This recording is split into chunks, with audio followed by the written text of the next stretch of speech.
ada di tengah-tengah kita, lebih utama dari segala sesuatu.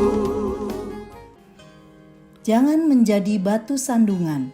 Karena itu apabila makanan menjadi batu sandungan bagi saudaraku, aku untuk selama-lamanya tidak akan mau makan daging lagi, supaya aku jangan menjadi batu sandungan bagi saudaraku.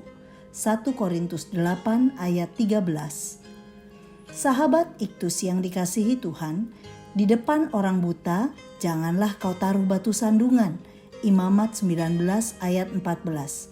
Menaruh batu bata atau rintangan lain di tengah jalan orang buta adalah tindakan yang kejam, karena pastilah ia jatuh tersandung karena tidak dapat melihatnya. Jika kita adalah orang yang dapat melihat, seharusnya kita menolong orang buta itu untuk melewati jalan-jalannya tanpa tersandung dan bukan menaruh batu sandungan baginya. Jemaat di Korintus diperhadapkan dengan praktik memakan daging yang telah dipersembahkan kepada patung berhala. Untuk sebagian jemaat, mereka merasa bebas melakukan hal tersebut, tetapi sebagian lagi tidak. Rasul Paulus menasihatkan, tetapi jagalah supaya kebebasanmu ini jangan menjadi batu sandungan bagi mereka yang lemah. 1 Korintus 8 ayat 9. Secara praktis, beberapa hal ini menolong kita untuk tidak menjadi batu sandungan bagi orang lain. 1. Jangan mempertahankan hal yang tidak prinsip. Ayat 8. Ayat ini memberi pemahaman yang utuh kepada jemaat di Korintus bahwa makanan jasmani tidak termasuk di dalam hal prinsip yang harus dipertahankan, melainkan dapat disesuaikan. Kita tidak rugi apa-apa kalau kita makan, dan kita tidak untung apa-apa kalau kita tidak makan. Artinya, kita diperkenankan memilih untuk makan atau tidak makanan yang telah dipersembahkan kepada patung berhala. Tidak berdosa untuk memilih makan atau tidak makan, karena makanan tidak membawa kita lebih dekat dengan Allah. Relasi dengan Allah merupakan hal prinsip yang lebih penting dari sekedar makanan. Ini juga berarti secara halus Rasul Paulus menasihati jemaat agar tidak mempertahankan diri untuk makan makanan tersebut, karena jika kita makan pun, hal itu tidak menambah keintiman kita dengan Allah. 2. Jangan mengabaikan saudaramu yang lemah. Ayat 9-11. Yang dimaksud dengan saudaramu yang lemah adalah mereka sesama orang Kristen di Korintus yang masih kurang memiliki pengertian.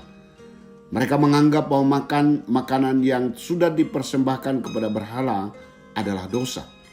Sehingga jika ada orang yang memakan makanan tersebut, hal ini melukai hati nurani mereka yang lemah. Kebebasan bagi orang percaya adalah kebebasan yang terbatas. Ada orang memiliki pengetahuan, tetapi ada juga mereka yang tidak tahu. Maka tindakan yang tepat tidak hanya didasari oleh pengetahuan kita, tetapi juga ketidaktahuan mereka. Rasul Paulus mendorong jemaat yang kuat untuk tidak mengabaikan mereka yang lemah. Mereka yang lemah bisa jatuh melihat orang yang kuat memakan makanan yang telah dipersembahkan kepada berhala. Hati-hati supaya tidak menjatuhkan orang yang lemah.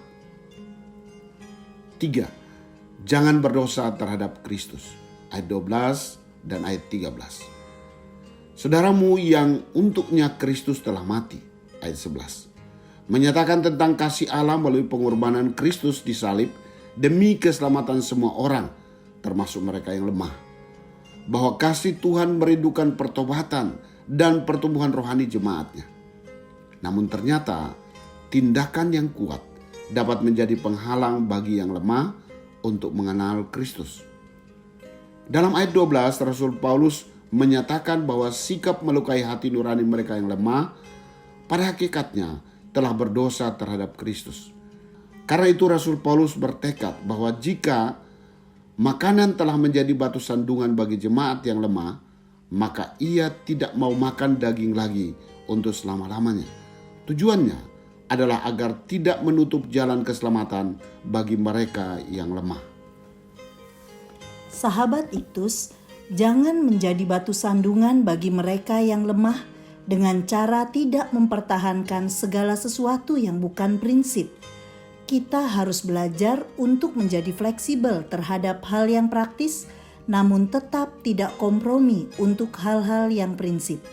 Menaruh kasih kepada yang lemah lebih tinggi daripada kepentingan saya sendiri harus menjadi tekad kita. Saya tidak mau menjadi batu sandungan bagi saudara-saudara saya dengan melakukan tindakan bodoh yang akhirnya membuat mereka menutup diri terhadap keselamatan yang telah tersedia di dalam Kristus. Saya menyadari bahwa jika saya menjadi batu sandungan untuk seorang dapat mengalami pertobatan sejati, maka saya telah berdosa terhadap Kristus. Sahabat Iktus yang dikasihi Tuhan, apakah saya dapat membedakan hal prinsip dan praktis sehingga saya tidak menjadi batu sandungan karena mempertahankan yang tidak penting? Apakah saya fokus kepada yang lemah lebih dari kepentingan saya sendiri demi keselamatan mereka? Adakah tindakan saya yang membuat orang tersandung dan tidak sedia percaya kepada Kristus? Tuhan Yesus, saya tidak mau menjadi batu sandungan bagi orang lain. Berikan kepekaan kepada saya ya Tuhan, agar tidak melakukan tindakan yang salah, yang dapat membuat orang lain menutup diri terhadap kabar keselamatan di dalam Engkau. Saya ingin menjadi berkat bagi bangsa ini, bahkan dunia ini, dan pertama-tama melalui kesaksian hidup saya yang berkenan kepada Allah. Amin. Jika belum dapat melakukan sesuatu bagi mereka yang lemah, setidaknya janganlah menjadi batu sandungan. Kristus ada di tengah-tengah kita, lebih utama dari segala sesuatu. Kristuslah yang harus ku beritakan hingga datangmu Kristus. Maranatha, Kristus datang.